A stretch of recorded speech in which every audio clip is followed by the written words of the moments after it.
away, Peter, fly Fly away. away, Paul. Well, Peter, you're coming back to Edinburgh. I've seen you perform in a variety of different arenas, from like Hyde Park to theatres in Dublin, and for this one, like you've gone from Glastonbury and you're coming, one of my first dates with my wife was going to St. Luke's. Like that's like a little church kind of level. You managed to stride from the huge stages to the little kind of intimate gigs and stuff like that. I wonder if Yeah, no, like if you're still doing that, could you really enjoy that experience of being yeah, in no, of spotless course, it's places? essential. I think it's an essential part of not just what I do and who I am, but how I write. When I write a new song and I take it out there, I don't know if sometimes playing to crowds where you can't see the whites of their eyes and you got that big gap and the Yeah. massive sound system that sometimes takes away from the real sound of the guitar and the voice.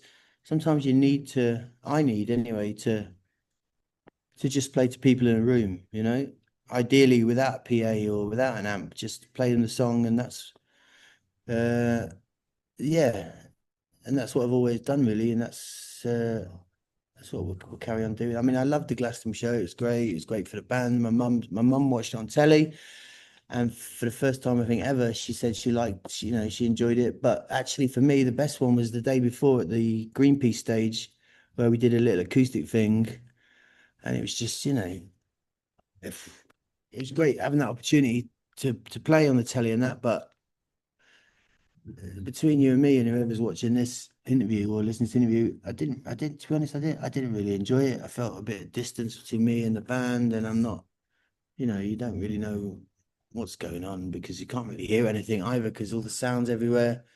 You know, I'd still believe in like the guitar and like one person with a guitar and a song, and you sing it to another, and I mean that's what we did for a long, long time. You know what I mean? Before the internet, before TV, we just sat and sang songs to each other and told stories to each other. And I think folk music in particular is is is a continuation of that thing, the storytelling tradition, that we've not lost, but it's definitely been diluted. Do you know what I mean? It's like, and I'm not blaming anyone. It's easy. I'm a parent. I'm guilty myself. You put your kid in front of the TV, but once upon a time, you sat and you sang and you told stories.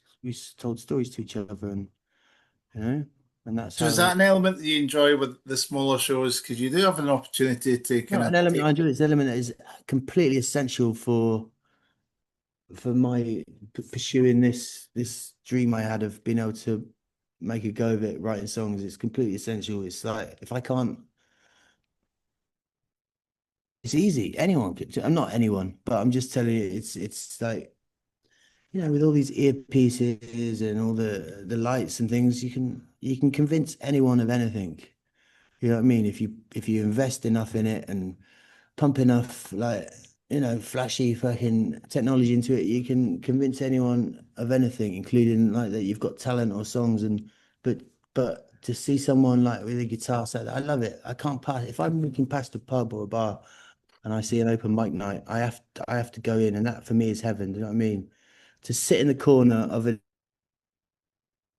pub, or Irish pub in particular, they get more live music over there, and just sit and hear people singing their soul, and even if they're doing covers, actually, but it's just that, maybe they'll be getting like a percentage of the till, but they're not there for the money. Yeah. They're there because they need to be there. They need to be singing. They need to be singing their songs. They need to be playing the guitar. You know what I mean? Because like the other 6 days a week, I don't know, whatever they're having to do. You know what I mean? To pay their bills, because it's hard these days for young kids. I think who want to make a go of it in music, unless you can crash at your parents or crash at a mates, you're gonna have to go out and graft and get yourself a fucking a job in a data service center, or gardening, or I don't know what's out there these days for people, but it's hard. It's harder and harder to just make a living playing your music. It's definitely a labor of love, I think, for 95% of people. And that's why this interview is about the Edinburgh Festival, right? Yeah. Yeah. Yeah. And that's why the Edinburgh Festival is a thing to be cherished and celebrated, because it Yeah. is a platform it's like a megaphone and an international one, Yeah. a young talent. You know what I mean? It's not that. I mean, even though you got that so like mad variety and range of people, it's not easy to get a shot at the Edinburgh Festival unless you're going to go on the street. Because I tried it. I remember years ago, I sent a cassette and my CV to like every venue in Edinburgh when I was doing performance poetry, and I didn't even get a no, thank you, thanks for the offer, but we're fully. You know what I mean? It was competitive out there. You know? Yeah. So, So going to Edinburgh and seeing the festival now, do you still feel that kind of sense of collective endeavour that there's still I creative hope people so. I don't there know. The doing thing that? is, I never performed there, but also I've never even been now. I think I tried to go once. All right, yeah. Jock Scott wrote a play a while back, obviously before he died, God rest his soul, my old mate. But it was maybe 2004, he wrote a play about two young musicians in red military jackets on a train, and he took it to Edinburgh and performed it. We were supposed to go and do the play ourselves, me and Carl, but um, we missed it. Something happened. We missed the train, or someone got arrested. Anyway, we didn't make it, and and well, he understood why because he knew what was going on, but he never held it against us. You know what I mean? But I was gutted to let him down that time, and it's just been a thing in the back of my head. It's one of these unchecked things, and but I don't really want to go as a. I mean, I am going to perform, but I'm performing because it's an opportunity for me to get there.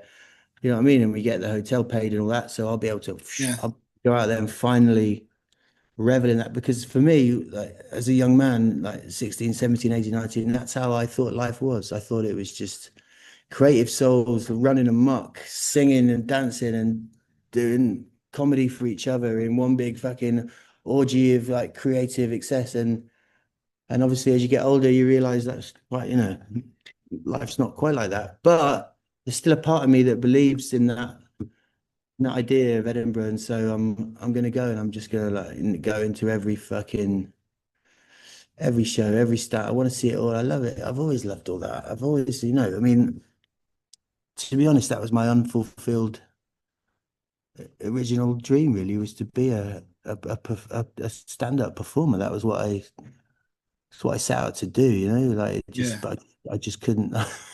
Got to a point. I played so many empty rooms that I got so angry and frustrated that I just started screaming down the microphone instead, and that turned into songs, and that turned into Libertines. But originally, performance poetry, stand-up comedy, that was like something Yeah. that I was sort of obsessed with. I think starting with Tony Hancock, and then going through all of Galton and Simpson stuff, Steptoe, and then up to and including Blackadder and a lot of the stuff that have come since then as well.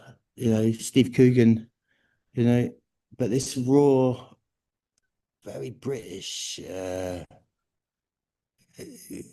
comedic. I mean, it's. I don't know if a lot of English and Scottish. I don't know if a lot of British people understand how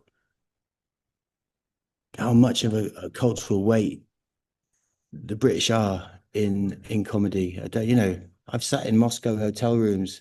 You know what I mean? You got Mr. Bean on three different channels and Benny Hill and a Benny and a Benny Hill marathon coming. 4 in the morning and 12. It's like it's something very obviously, there's great American comedy, there's great French comedy, but it's something. That's something a bit different.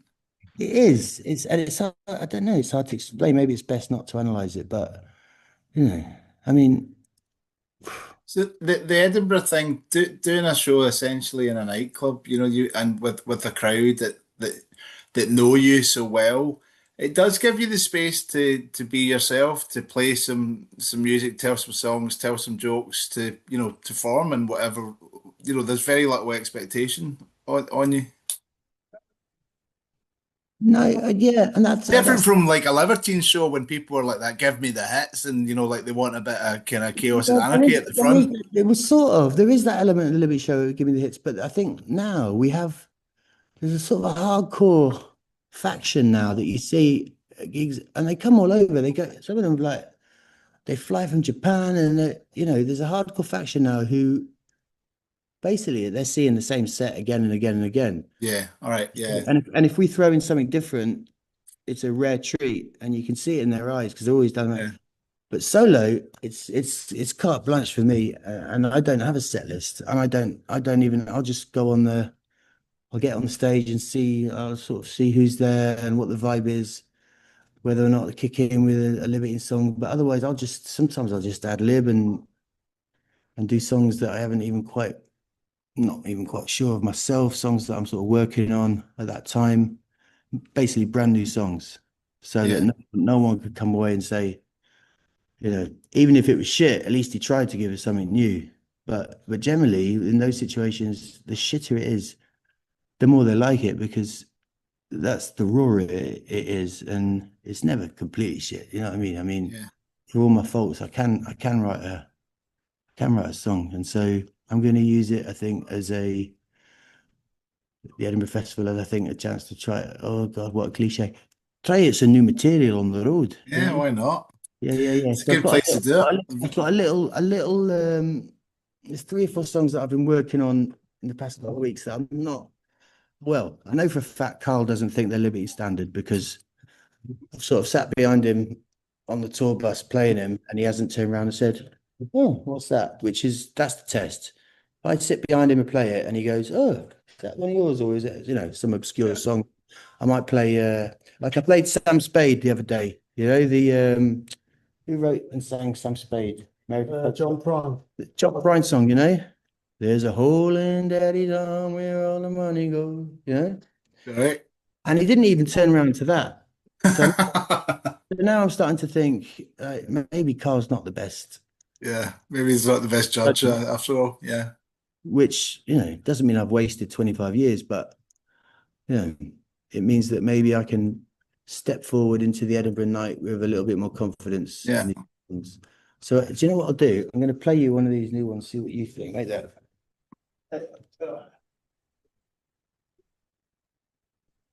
Is there anything you need No, to no, I ask? saw them. You go for it, Pete.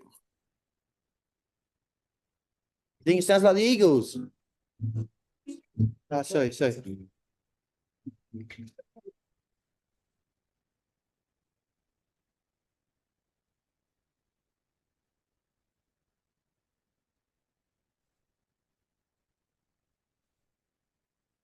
Rich man down the only road I know,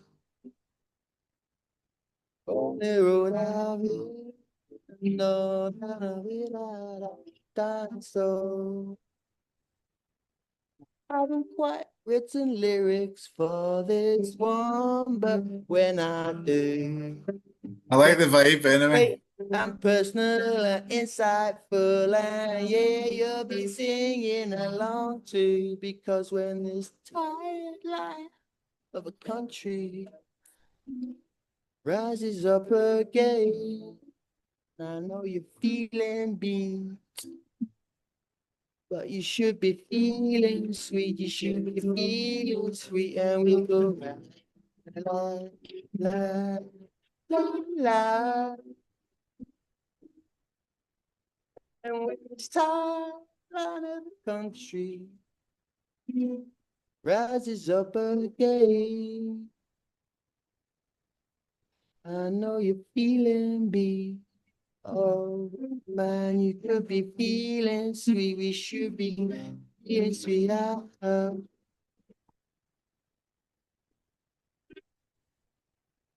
Nice. Well, I look forward to hearing a bit more of that when you So I come to played that. Edinburgh So I and played stuff that. like Played that. that sound check. I said that. Played that sound check the other day at the Liberty Yeah. show.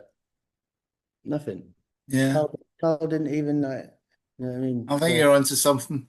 I just wanted to close by asking you because I interviewed Gary Powell at the Boogaloo one time, and he told me he remembered like a great night when he was out with Arctic Monkeys down Sucky Hall Street in Glasgow, and just great vibes of when you guys used to come up in the very very early days when you yeah, came to yeah, yeah. Glasgow. Yeah, Do yeah. you remember like coming up to Glasgow and having good times in the early days? I remember the first time we came to Glasgow. I'd never been to Glasgow as a young man in my early 20s, and it was it was a special night. It was yeah. We had a band called Kane supporting us that night, and they were proper like New York Doll, Iggy Pop aficionado, leather jackets, like the hair, like 1969 Stooges style hair, which is how we were at the time. And yeah, we had a proper knees up, man. And I did, and all over the years, it's just never let me down. Glasgow, like speaking personally, everything from Davy Spears to Mr. Benz to things I won't like. I won't. I won't complicate things by like revisiting here, but just things that have been a big part of my personal journey. Yeah, it's a tough place, but it's a joyous, beautiful people. Like yeah, creative people. But Scotland as a whole, I think, has a certain like. I mean, Can't Stand Me Now, one of Libertine's best songs, comes directly ripped off from You Never Understand Me. You never understand me, yeah. Can't stand me now, can't stand me now, can't stand me now. Jesus, Mary Chain, isn't it? Yeah, they're from my hometown. Trying to say, now understand it, don't you walk away. I'm really sorry, but we've got I to know, do I'm going to have to go. Pete, Thanks a lot, Paul. Lovely to meet you. bye. I'll see you again. Thank you very much. All the best. Good man. Thanks a lot.